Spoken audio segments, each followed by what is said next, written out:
A child can only ignore and walk away from so much before it just tears them completely down. And I just don't think that that's something that I want to take a chance or risk with my child. A group of black students of Cooper ISD and their parents sending a message to administrators. They want the racial discrimination and bullying to end.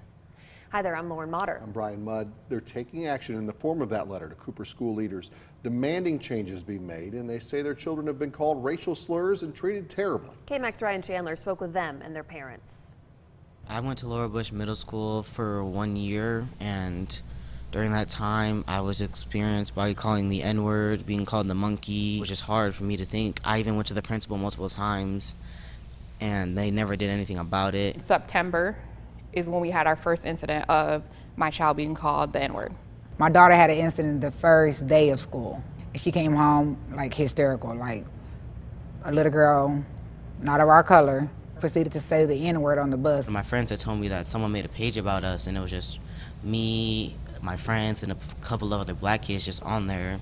It only took a couple of weeks of my son being there for him to start experiencing serious racial issues. People are always just laughing about it and talking about how it's all funny and everything, and I just feel embarrassed.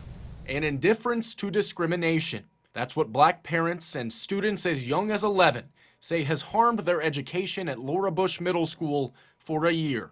Their community worried leaders have brought no change in the summers since they made their concerns clear. From emails to phone calls to us physically going to the campus to speak to whoever would listen and try to get these things stopped, it never happened. I know that this school board was nominated for, School Board of the Year. They don't deserve it. They're now considering legal action.